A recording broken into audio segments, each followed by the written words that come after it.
नमस्कार मित्रों आज हम द्वादशांश कुंडली चक्र पर चर्चा करेंगे। क्योंकि सप्तवर्गीय कुंडली में हमारे 6 वर्ग बन गए थे, 7वां वर्ग शेष बचा था द्वादशांश वर्ग। यद्यपि द्वादशांश वर्ग से ग्रहों के बलाबल भी देखे जाते हैं, यानी सप्तवर्गीय कुंडली में ग्रहों के बल या ग्रहों के बल सप्तवर्ग के अनुसार देखे जाएं। और दूसरा है माता पिता के सुख को देखा जाता है, यानी माता पिता के जीवन का अध्ययन किया जाता है द्वादशांश कुंडली से। इसे डी चार्ट 12 भी कहते हैं। तो द्वादशांश के मतलब इसके 12 भाग हो, 12वां हिस्सा हो। तो एक राशि जब 30 अंश की होती है, 30 अंश के जब 12 हिस्सा करेंगे तो 2.5 अंश का एक द्वादशांश पड़ेगा। आज हम द्वादशांश कुंडली निर्माण विधि पर चर्चा करेंगे, किस प्रकार से आप बनाएंगे इसको। यद्यपि एक द्वादशांश बोधक चक्र से भी बनाया जा सकता है और एक जो पारंपरिक रूप से चल रही है उससे भी बनाते हैं आप। तो हम दोनों प्रकार से समझाने का प्रयास करेंगे। कहा गया है स्यात् द्वादशांश से पितृमात्र सौख्यम, ये लिखा है स्यात् द्वादशांश से पितृमात्र सौख्यम, यानी इससे इस द्वादशांश चक्र से माता पिता के सुख को देखा जाता है अथवा माता पिता से मिलने वाले सुख को देखा जाता है। जातक को भी माता पिता से मिलने वाले सुख को देखा जाता है और माता पिता के सुख को देखा जाता है। दोनों प्रकार से आप समझिए। जैसे द्वादशांश कुंडली में जो स्थित ग्रह जहां होता है वहीं से गिना जाता है। ये कोई ग्रह यदि लग्न में यहां पर स्थित है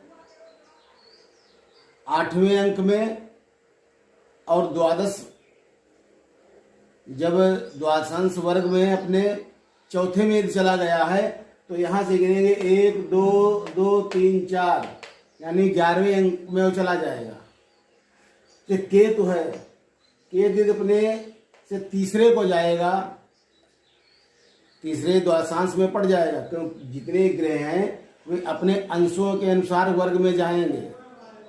द्वादशांश वर्ग कुंडली में अपने अंशों के अनुसार वो जाएंगे। 2.5 अंशों में बदलते जाएंगे। पहला द्वादशांश 2.5, दूसरा 5, तीसरा 7.5, चौथा 10। इस प्रकार से बदलते जाएंगे। लेकिन जिस भी द्वादशांश में जाएंगे अपने स्थित लग्न चक्र में जहां पर वो स्थित है उसी से वो गिने जाएंगे। जैसे मंगल है, यदि मंगल 5वें को चला जाए द्वादशांश में तो यहाँ मंगल बैठा है 9वें भाव में 11वें अंक में, तो यही गिनेंगे 1 2 3 4 5, यानी जो द्वादशांश चक्र बनेगा उसमें 3 अंक में यानी मिथुन के हो जाएंगे। इस प्रकार से देखिए, जैसे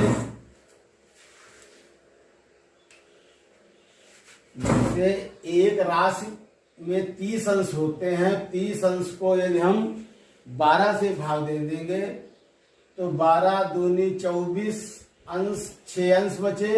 इनको हम फिर गुणा करेंगे, कला बनाएंगे तो 360 हो गए।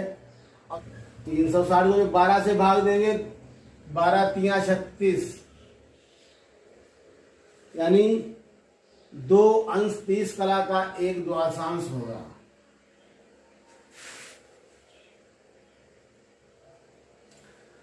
आप फिर से समझ लीजिए, एक राशि जो है 30 अंश की, ये 30 अंश की एक राशि है।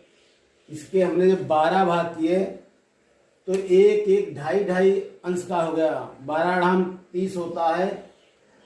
तो आप देखिए 0 से 2.5 अंश तक पहला द्वादशांश हमने 12 लिख दिए। 1 2 3 4 5 6 7 8 9 10 11 12। इस प्रकार से 12 हमने द्वादशांश लिखे हैं। पहला द्वादशांश 0 से 2.5 अंश, दूसरा 2.5 से 5 अंश, फिर 5 से 7.5 अंश, फिर 7.5 से 10 अंश, 10 अंश से 12.5 अंश। इस प्रकार से लास्ट 27.5 से 30 अंशों में 12वां द्वादशांश होता है। दूसरे रूप से आप समझ लीजिए कि 10 अंशों तक 4 द्वादशांश होते हैं, 8 अंशों 20 अंशों तक 8 होते हैं और 30 अंशों तक 12 होते हैं। यदि 20 अंश के ऊपर हैं तो आप मान लीजिए 8 के ऊपर है, 8 के ऊपर द्वादशांश है। 20 के अंदर है तो आप मान लीजिए कि 8 के अंदर है। इसी प्रकार से 10 के ऊपर 12.5 तक है तो 5वां हुआ। 10 के नीचे है 9:30, 9, 9:15, 8:30, 8 तो आप मान लीजिए चौथे में है। इस प्रकार से तो इसको हम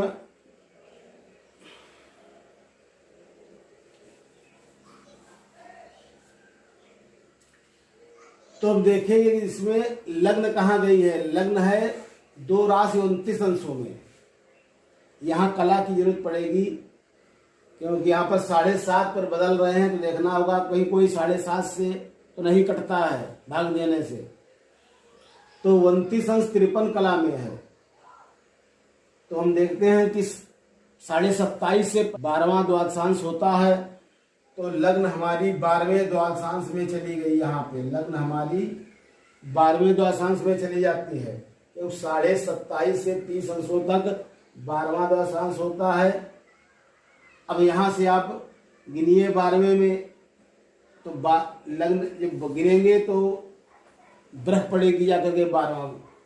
1, 2, 3, 4, 5, 6, 7, 8, 9, 10, 11, 12। तो आप देखिए यहाँ पे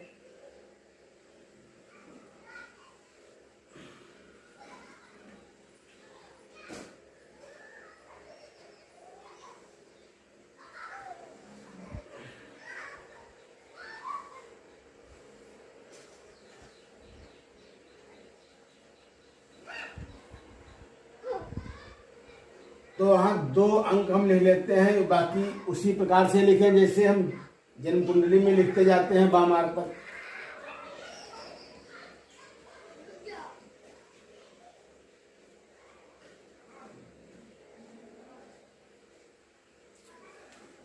तो हमने देखा कि द्वादशांश कुंडली जो है वृष लग्न की तैयार हुई। जो जन्म लग्न मिथुन की थी, द्वादशांश में जो है वो वृष की लग्न हुई जा करके। अब इसमें हम शेष ग्रह स्थित करेंगे तो सूर्य हमारा 0 अंश 31 कला में है तो 0 से 2.5 तक पहला द्वादशांश रहता है, यानी सूर्य जो पहले द्वादशांश में है।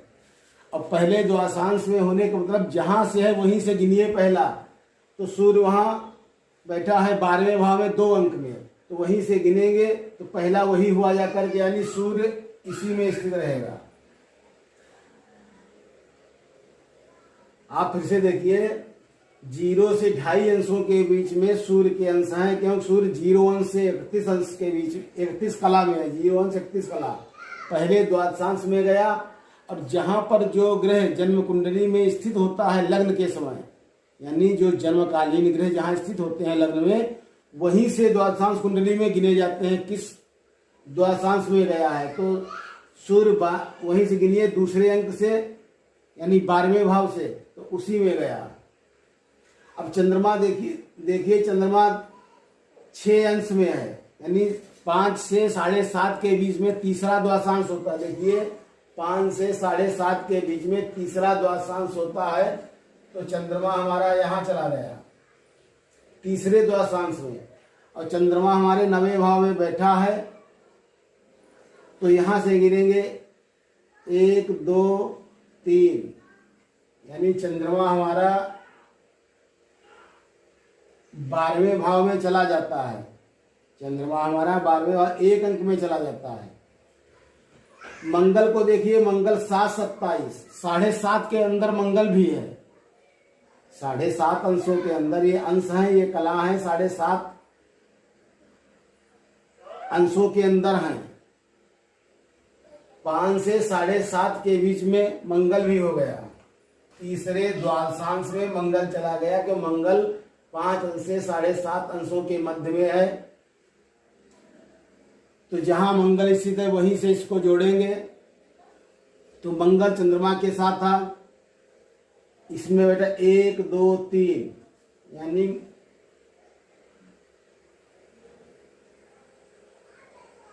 मंगल भी 12वें भाव में है। बुध 12 44 12.5 अंशों से है, यानी 12 अंश 44 कला।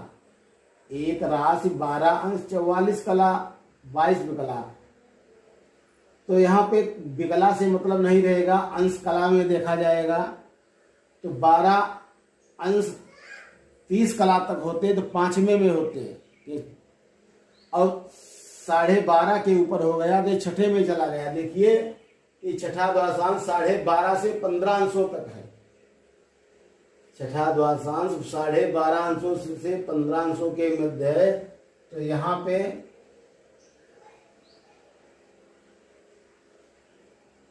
बुध चला गया, तो बुध स्थित ग्रह से गिना जाता है। तो आप वहां से देखिए छठे में 1 2 3 4 5 6 यानी 7वीं राशि में यहाँ बुध चला आया। छठे भाव में 7वीं राशि का है। गुरु देखिए, गुरु 3 अंशों में है, 3 अंश 0 कला में, तो 2.5 से 5 के बीच में है। 2.5 से 5 अंशों के बीच में है, यानी दूसरे द्वादशांश में है। तो गुरु यहाँ लिख देंगे दूसरे द्वादशांश में। ये आप लिखते रहेंगे तो आपको ज्यादा सरल रहेगा। इस प्रकार से आप लिख लेंगे, उसके बाद यहाँ स्थापित करेंगे। यदि आप नहीं लिखते हैं तब भी स्थापित कर लेते हैं, लेकिन आप लिख लेंगे, जो नए लोग हैं उनके लिए ज्यादा उत्तम रहेगा। यहाँ लिख लेंगे, उसके बाद इसमें स्थापित करिए। तो देखिए 2.5 से 5 अंशों के बीच में गुरु है, तो गुरु दूसरे द्वादशांश में हुआ जहां स्थित गुरु है। तो गुरु स्थित है 8वें भाव में 10 अंकों में। तो वहां से दूसरा देखिए 8म 9म यानी 11वें अंक में गुरु चला गया। अब शुक्र देखते हैं। शुक्र है 1 राशि 27 अंश 36 कला 43 विकला, यानी 27 अंश और 36 कला में। 27 अंश 36 कला 27.5 तक 11वां होता है, और 27.5 से 30 अंशों तक 12वां द्वादशांश होता है। यानी शुक्र 12वें द्वादशांश को चला गया। शुक्र यहाँ जो है 12वें द्वादशांश को चला गया है, कि 12वां द्वादशांश 27.5 से 30 अंशों तक ये दिया है। 12वां द्वादशांश 27.5 से 30 अंशों के मध्य है। तो शुक्र स्थिति से 12वें भाव को चला जाएगा। तो 12वां भाव शुक्र जो है 12वें भाव में बैठा है, वहां से उसका 12वां 1 अंक हुआ जा करके, यानी मेघ का हुआ जा करके। आप गिनिए 1 2 3 4 5 6 7 8 9 10 11 12।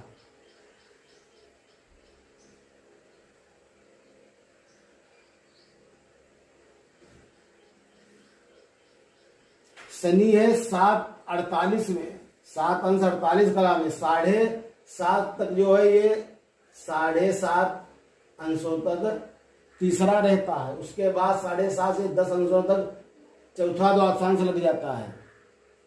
7.5 से 10 अंशों तक। और शनि हमारा 7.5 के ऊपर है, शनि चौथे में चला गया। तो स्थिति से आप शनि देखिए 1 2 3 4, यानी मेघ का यहां शनि भी पहुंच गया है।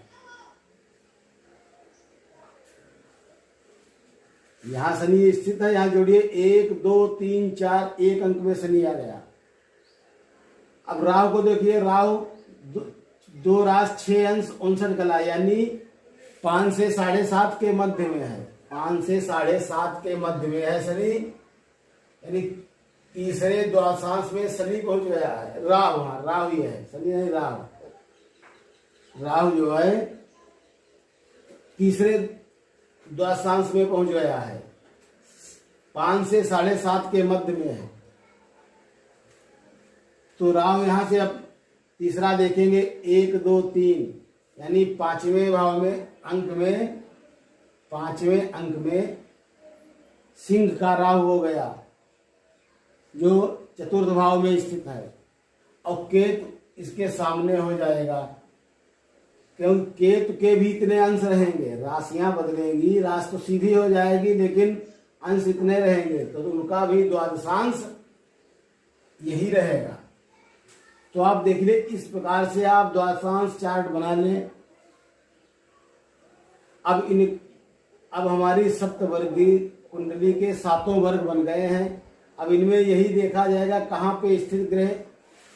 अब जैसे जन्मकालीन शुक्र 2 अंक में था और 12वें भाव में था, स्वराशि में है और उच्च राशि में जो होता है, तो ऐसे जातक के पास में धनाभाव नहीं रहता, बहुत प्रचुर मात्रा में धन प्रदान करता है। अब द्वादशांश कुंडली जो बनकर तैयार हुई उसमें शुक्र एक राशि में चला गया है मंगल के यहाँ, तो वही देखा जाएगा कि मित्र क्षेत्रीय है, शत्रु क्षेत्रीय है, इनका बल निकाला जाता है। शत्रु क्षेत्रीय का और होता है, मित्र का और होता है, स्वराशि और होता है, उच्च का और होता है, इस प्रकार से निकाले जाते हैं। तो आप इसको, इस चक्र को आप हम यहाँ रख देते।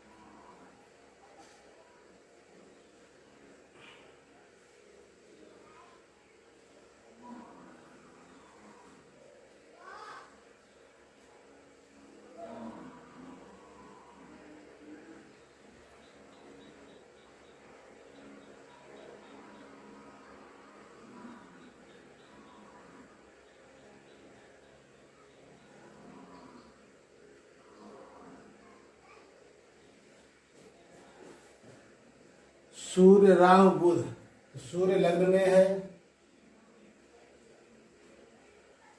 राहु बुध गुरु केतु, ये गुरु है, ये केतु है, और 4 ग्रह चंद्रमा मंगल शुक्र शनि यहाँ है, यानी 4 ग्रह 12वें भाव में है। चंद्रमा मंगल शुक्र शनि। अब आपको एक द्वादशांश बोधक चक्र हम बनाकर दिखा रहे हैं, उससे आप देखिए द्वादशांश बोधक चक्र से उसमें सरलता रहे, उसमें आसानी रहे, तो आप उससे बना लीजिए इसकी जगह पर। ये तो हर कुंडली में अलग बनाना पड़ेगा, बिगाड़ना पड़ेगा, और उस चार्ट से आप बनाकर रख लेंगे, एक ही बार में आप बनाकर रख दीजिए। हर जन्म कुंडली जिसमें द्वादशांश चक्र बनाना पड़े तो आप उसी से आसानी से बनाते रहेंगे।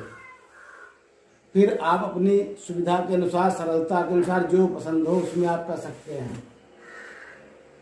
तो उसमें यहाँ लिखिए, हम ऐसे डाल देते हैं इसको, यहाँ पे लिख देंगे मेघ, वृष, मिथुन, कर्क, सिंह, कन्या, तुला, वृश्चिक, धनु, मकर, कुंभ, मीन। अब 12 राशियां एक प्रकार से लिख देंगे, उनके अंक नीचे लिख देंगे 1 2 3 4 5 6 7 8 9 10 11 12। सबके नीचे उनकी राशियों के अंक लिख देंगे। अब इस प्रकार से आप यहां से लिखते चले जाएंगे, 1 2 3 4 5 6 7 8 9 10।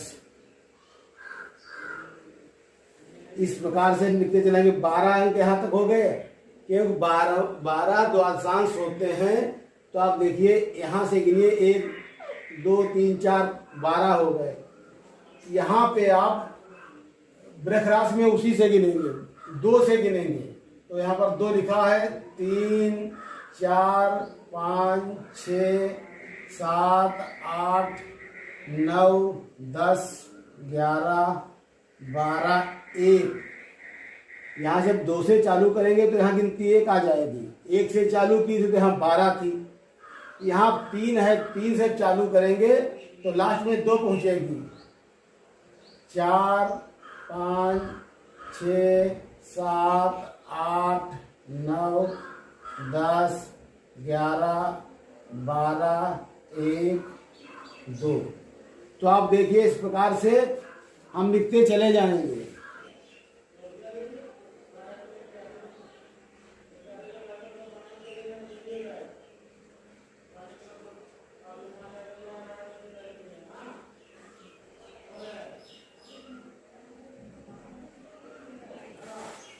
अब देखिए यहाँ से 1 से चालू हुआ, 12वें पर लास्ट हुआ। यहाँ 12वें से चालू हुआ तो 11वें पर समाप्त हुआ।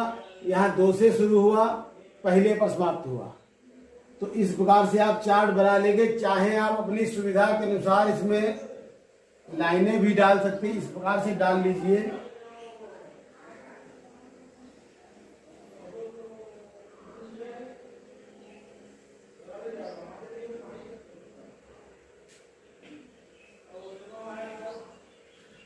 ये जो है बोधक चक्र हुआ जाकर के, ये बोधक चक्र जो है यानी द्वादशांश बोधक चक्र बनकर तैयार हुआ है। ये आप तैयार कर अपने पास रख लेंगे। ये अपने पास तैयार कर रख लेंगे। जब कभी आप द्वादशांश चक्र बनाएंगे तो इसी को आप सामने रख के आप बनाते जाइए। देखिए लग्न हमारी जो भी हमने अंश बिगाड़ दिए हैं तो इससे हम देखते हैं। ये तो लग्न हमारी 2, 29, 53, 22 थी। 2, 29, 53, 22 यानी तीसरे राशि की थी। तो तीसरे राशि में हम देखते चले आएंगे। अब यहाँ देखते जाएंगे 29 अंशों में कहाँ है, यहाँ देखते चले गए तो यहाँ दूसरे अंक के सामने यहाँ पे 27.5 लग्न की हमारी द्वादशांश कुंडली देखो बनकर तैयार हुई। यहां से भी आप देखिए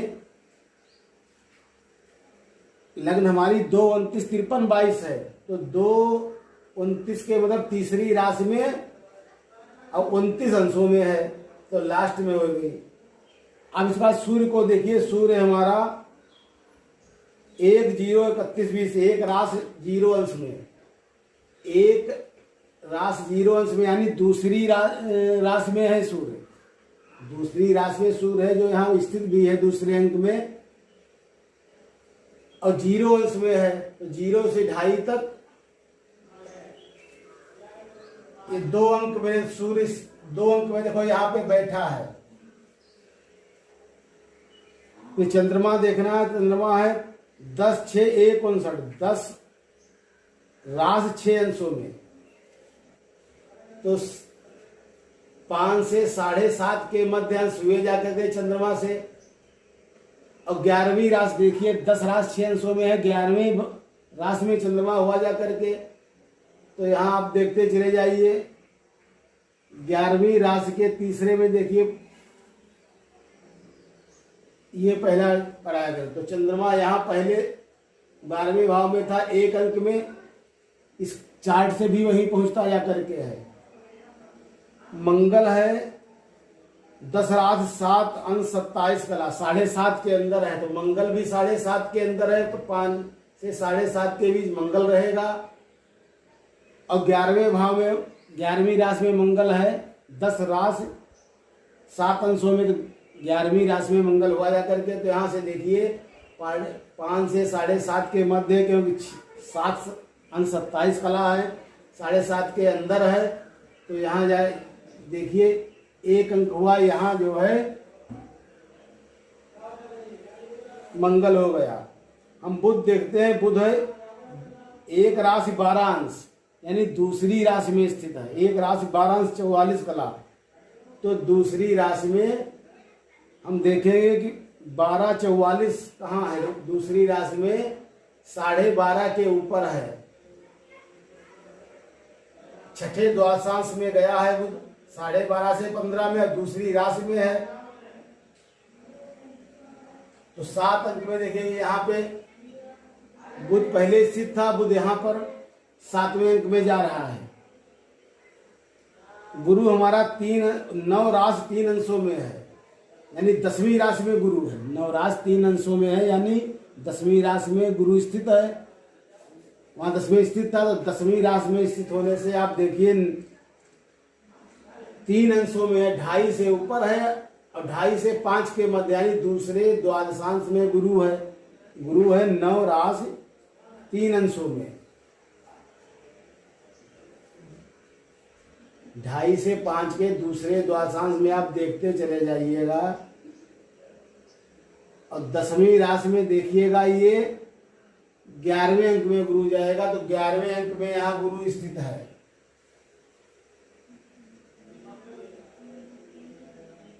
गुरु के बाद शुक्र है, 1 राशि 27 अंश 36 कला, यानी दूसरी राशि में शुक्र है। 1 राशि 27 अंशों पे है और 27 30 तक रहता है।